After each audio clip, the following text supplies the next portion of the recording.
What's up, party people? My name's AJ, and the goal of this video is to take you through my DJ setup, including how it has evolved over the years. I started, like a lot of folks, good old Pioneer DDJ Flex4, but over time, as my interests evolved and as I wanted to start challenging myself, we grew into what is a little bit of a kind of a Frankenstein setup, or I sometimes call it a hybrid setup, where we've got a bunch of analog stuff, but then we've also got some digital tools. And I just want to take you through how I thought about that, the evolution of that, and then obviously we're going to take a look at the gear itself. So when I got started, it was with this. It's a $330 piece of equipment. It's a Pioneer DDJ Flex4. These are all over the market. I highly recommend them if you're interested in getting into DJing. They're affordable, they're easy to use, they're basically plug and play into any computer, and they're very, very powerful. They will get you from knowing absolutely nothing to the point where you can absolutely play music in front of other people and start booking gigs and things like that. So I had this, honestly, for probably, this was all I used for the first easily 12 months, maybe more like even 14 or 15 months. And then I really started to want to challenge myself. And there's a couple of ways you can kind of grow from a Flex4. So one of the really typical ways is you go from 2 channels to 4 channels. They make controllers very similar that are 4-channel controllers. Again, you just plug it into your laptop. You can now mix 4 pieces of music, 4 different songs together instead of just 2. I like that, but that wasn't enough for me. I've always liked to challenge myself, and I'm kind of an old school guy. And so one of the things I really wanted to do was learn how to mix vinyl. And so for me, bringing that sort of analog feel, old school feel into my setup was part of what I wanted to do. But I didn't want to abandon digital stuff altogether. I'd invested a lot of money in digital music up to this point, and I didn't have any, I still don't really have much of a vinyl collection. And so I didn't want to sort of completely abandon the digital stuff. I also at the time stumbled across a different kind of mixer. So if you look at the Flex4 and you look at a lot of the like standard mixers out there, a lot of them have EQs per channel, and then they have a whole bunch of like different kinds of effects, right? And so like, whether you're looking at a Flex4 or whether you're looking at an A9, which is like the very top of the line Pioneer, club level mixer, there's a lot of effects built into it. I wanted to try something different. I actually wanted to still get the 4 channels, but I wanted to do so in a way that was going to force me to think a little bit differently about mixing and kind of break out of some of the patterns that I'd already developed even as a fairly new DJ. So what I invested in is what this piece of equipment right here is. This is called a rotary mixer. I don't know how well you can see it, but there are no faders on it. And in fact, there's no EQ at all. It's got what's called a master isolator, which is a 4-band, essentially EQ, but it only works on the master channel. In other words, what's coming out of the mixer and going into the PA. So I can't like cut the bass just on one track or boost the mids just on one track. I'm either doing it to every track or I'm doing it to none of them at all. And so this is a really kind of an interesting piece of equipment. Also, there's no faders, there's knobs. It's not a huge difference, but it does take some getting used to and some adjustment. There's also no crossfader. Now, the way I learned to DJ, I never used the crossfader anyways, but a lot of folks do fade back and forth between songs using the crossfader. There's a high pass filter for each channel. That's about as close as you get to an EQ. So that helps you sort of blend music together. But the thing that I love about this mixer is it's 100% analog. So there's nothing digital about it at all. It comes from a company called Union Audio.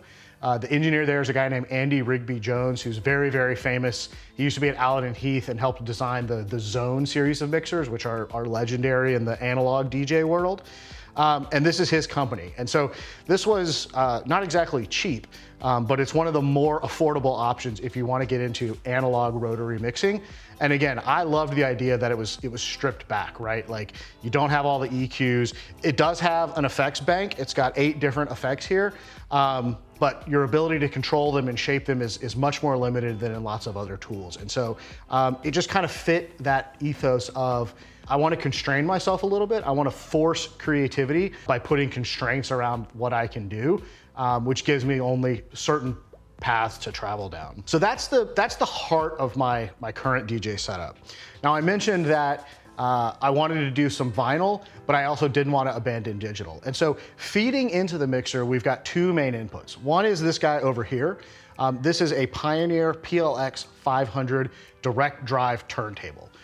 So there's different kinds of ways that turntables work, but once you get into the direct drive world, you're starting to get into sort of DJ land when it comes to turntables. This is an entry-level model. I think I found it used on Reverb for about 350 bucks. Eventually you'll want to get stronger motors and things like that, but it absolutely works for starting to learn how to mix vinyl.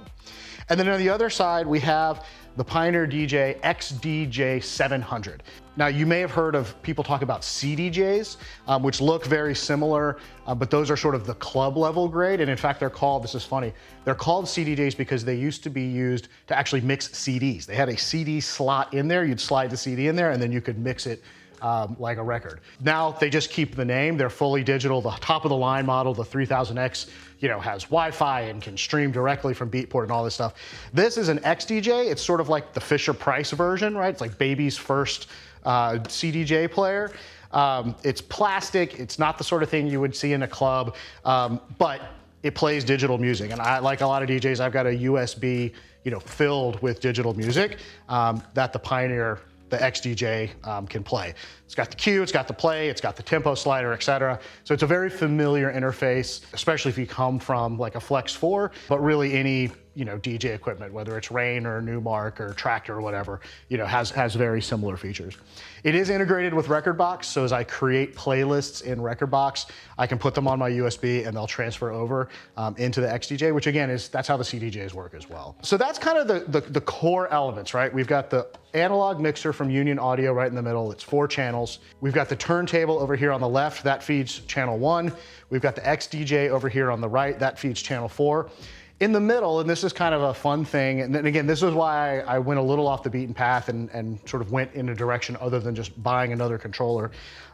We've got an Akai MPC. This is the newest version, or the newest model in the MPC line. It's called the Sample. It is, as the name would suggest, a sampler. And I bought this, I added this in for a couple of reasons. So one is, there's still a lot of times where I'm mixing from one digital track into another digital track, right? And I can't do that just from the XDJ, right? So what I end up actually doing, and I'll show you a demo of this here in a minute, but what I end up actually doing is sampling a phrase from the XDJ into the MPC sample, playing back the phrase on the MPC sample while switching over from channel 4 to the channel 2, which is what the sample plugs into. And then over here, I pull up the new song and I start mixing in just like normal. Now, this also has a bunch of effects that I can add to that sample. It also, of course, it's an MPC. So I could be, playing a drum line over it, or I could play a new bass line. And eventually I would love to get into, live performance with it, remixing live stuff that I'm sampling, or even bringing multiple tracks together and building new tracks on the sample. Right now, the use case is relatively simple, but it's helpful while I continue to build my vinyl collection, because I'm not always gonna go from digital to vinyl and then back again, which absent something like this is what I would have to do. So let's take a look at how this works. So the XDJ I mentioned, you can take stuff on your USB, you put it in there. This is exactly how, club gear works. I'm gonna pick a playlist and we're gonna start a song. That's one of I love this song. It's called Cheeky Little Club Banger from Landis. And I'm not gonna use the cues or the headphones or anything like that. I'm gonna let y'all hear everything so you can just get a sense of like how it all works. But right now we're 100% on channel 4. Couple of things to do as I start to mix this. So first of all, I noticed the BPM over here is 130. So on my MPC, I gotta set the global BPM to 130. Then I just go over to the sample, I clear it out, and then let's wait for like a good phrase to mix into. All right, we're gonna do it right at the drop here. It's gonna record 4 bars, which is usually pretty good. Sometimes I set it to 8 bars. Now let's turn this up and let's see how quickly, how well I can nail it here. Might have to adjust it a little bit.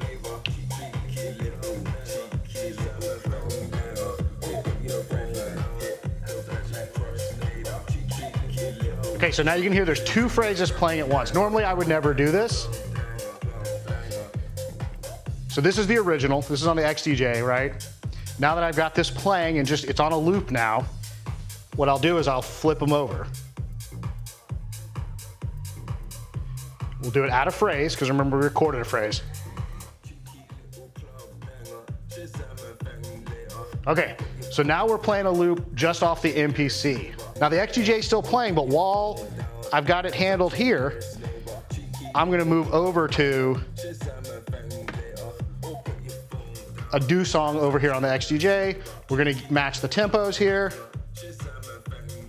And again, I'm gonna turn the volume up so y'all can hear this.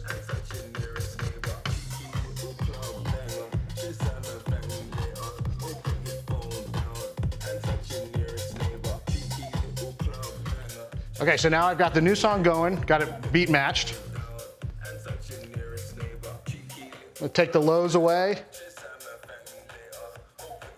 while I bring the new one in.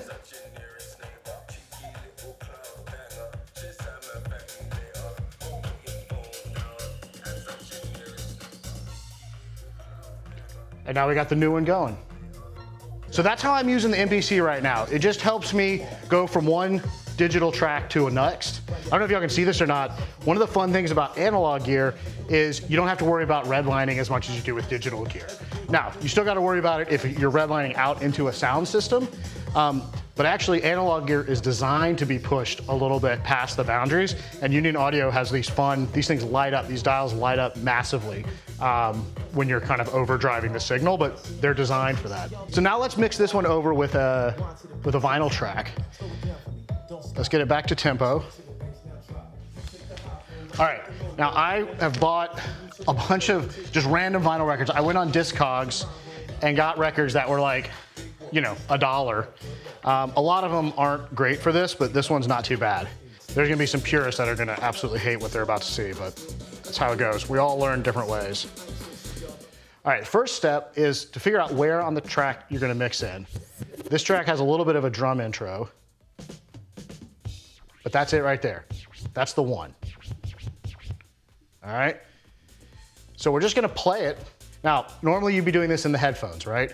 But we're just gonna play it and we're gonna listen and try to figure out, is this vinyl track faster or slower than Big Walk over here? So this one needs to be slowed down to match, which means it's fast, which means I need to push it down just a touch.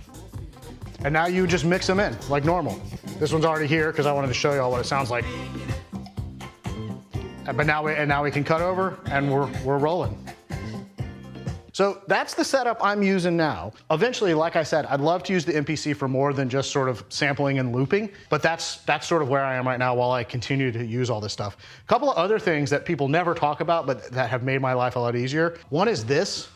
It's a super simple digital recorder that I can use to record all my sets. There is a dedicated recording output on my mixer, so I just plug it straight into this thing. Anytime I'm about to play, even if I'm just practicing, I turn that thing on.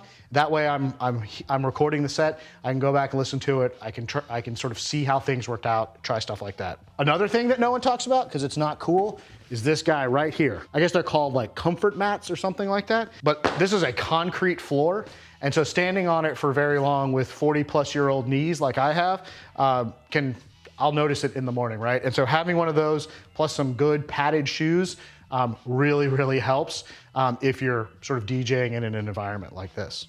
So that's it. I hope this was helpful. I hope this was interesting. You know, again, my goal with this video was to take you through sort of my progression as a DJ, right? Starting with like the bog standard, normal, you know, Flex4. I think everyone's got these. By the way, highly recommend these for folks who are interested in getting into DJing. They're affordable, but they're crazy powerful. There's tons of free content out there about how to DJ with them.